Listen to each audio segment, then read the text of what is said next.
తెలంగాణలో బీజేపీ రావద్దు అనేవాళ్ళు చాలా జమ అయిపోయినారు పెద్దలు. ఇప్పుడు వాళ్ళే అనుకోకపోతే మేము ఎంత కష్టపడి మా ఫ్యామిలీని రిక్స్ చేసిన తర్వాత ఇంత పని చేసిన తర్వాత లాభం మేము ఉండవు కదా. అందుకోసం అయ్యా మీ పార్టీకి దండం మీకు దండం అని ఒక లవ్ లెటర్ ఇచ్చి వెళ్తున్నాం. జై శ్రీరామ్. ఒకటే నామినేషన్ వేయాలి, రెండే నామినేషన్ చెప్పారు. నామినేషన్ ఓపెన్గా ఉన్నాయి, నామినేషన్ ఎవరైనా వేసుకోవచ్చు. మరి అధిష్టానము అన్ని ఆలోచించి నిర్ణయించుకుంటే వారు దాన్ని కట్టుబడి ఉండాల్సిన బాధ్యత కమిట్మెంట్తో పనిచేసే ప్రతి భారతీయ జనతా పార్టీ కార్యకర్తకు ఉంటుంది.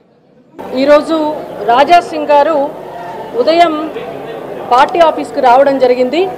రాష్ట్ర అధ్యక్ష ఎన్నికలకు నామినేషన్లు స్వీకరిస్తున్న సందర్భంగా వారు వచ్చి ఇక్కడ ఈ ఎన్నికల అధికారి ఎవరైతే ఉన్నారో శ్రీమతి శోభా కరందాజ్లే గారికి నామినేషన్ పత్రాన్ని ఇవ్వడం కొరకు వారు రావటం జరిగింది.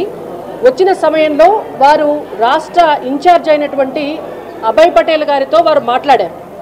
వారు మాట్లాడితే అభయ్ పటేల్ గారు చాలా స్పష్టంగా వారికి ఇది ప్రజాస్వామ్యబద్ధమైనటువంటి పార్టీ, ఈ పార్టీలో ఎవరైనా కూడా నామినేషన్ వేయవచ్చు, వెళ్ళి మీ నామినేషన్ మీరు దాఖలు చేయండి అని చెప్పారు. చెప్పిన తర్వాత వారు నామినేషన్ పత్రాన్ని తీసుకున్నారు. తీసుకొని శోభా కరందాజ్లే గారి దగ్గరికి వెళ్ళి వారి ఫామ్ని సమర్పించారు. సమర్పించే క్రమంలో ఏ నామినేషన్ పత్రమైనా కూడా ఎన్నికల నిబంధన ప్రకారం 10 మంది రాష్ట్ర కౌన్సిల్ సభ్యుల మద్దతుతోటి వారి సంతకాలతోటి నామినేషన్ పత్రం ఇస్తే మాత్రమే ఆ నామినేషన్ పత్రం అనేటువంటిది చెల్లుబాటు అవుతుంది. అయితే శోభా కరందాజ్లే గారు చాలా స్పష్టంగా చెప్పినారు, 10 మంది సభ్యులు లేని పక్షంలో మీ నామినేషన్ పత్రం చెల్లుబాటు కాదు, మీరు 10 మంది సభ్యులతోటి సంతకాలు చేయించి నామినేషన్ని ఫైల్ చేయండి అని చెప్పారు.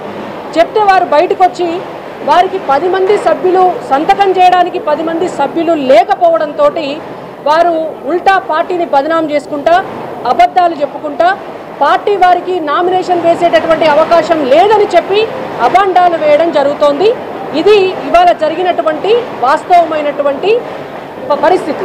ఆ తర్వాత వారు కిషన్ రెడ్డి గారికి వారి రాజీనామా పత్రాన్ని సమర్పించారు. వారి రాజీనామా పత్రాన్ని కిషన్ రెడ్డి గారికి ఇవ్వడం చేత కిషన్ రెడ్డి గారు జాతీయ అధ్యక్షుల వారికి వారి రాజీనామా పత్రాన్ని పంపిస్తున్నారు. ఎందుకంటే వారు ఎమ్మెల్యే కాబట్టి వారి రాజీనామా పత్రాన్ని జాతీయ అధ్యక్షులు అంగీకరించవలసి ఉంటుంది.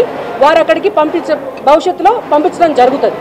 ఒకవేళ నిజంగానే రాజా సింగ్ గారికి రాజీనామా చేయాలి వారి ఎమ్మెల్యే పదవికి అని ఉంటే వారు డైరెక్ట్గా వారి రాజీనామా పత్రాన్ని స్పీకర్కి సమర్పించుకోవచ్చు. అండ్ ఇంకొకటి, వారి క్రమశిక్షణ రాహిత్యం అనేటువంటిది పరాకాష్ఠకు చేరిందనేది భారతీయ జనతా పార్టీ రాష్ట్ర పార్టీ అభిప్రాయం. గతంలో కూడా అనేక సార్లు వారు క్రమశిక్షణతోటి ఉండకపోవడం వల్ల వారు సస్పెండ్ అవ్వడం జరిగింది. అయినా పార్టీ మళ్ళీ వారికి అనేక అవకాశాలు ఇవ్వటం జరిగింది. కానీ ఈసారి వారే స్వయంగా రాజీనామా చేసి వెళ్లారు. ఇవి ఇవాళ జరిగినటువంటి వాస్తవం. పార్టీకి రాజీనామా చేస్తుందని ప్రకటించి వెళ్ళిపోయింది సార్. మీకు లేఖ కూడా అందించిందంట. మీ ఆధ్వర్యంలోనే రాజీనామా ఎట్లా చూస్తారు సార్?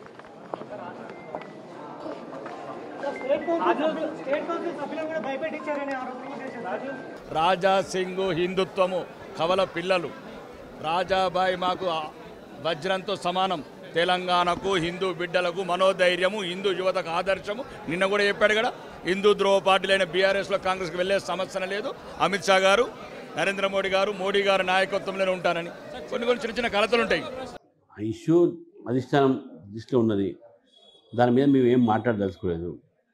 మేము కామెంట్లు కూడా దాని మీద చేయదలుచుకోలేదు. ఎందుకంటే అది అధిష్టానం చేతిలో ఉంది. ఎందుకంటే వాళ్ళని మేము కించపరిచినట్టు అవుతుంది. వాళ్ళు పరిశీలించిన సమయంలో మా కామెంట్లు అది మంచిది కాదు.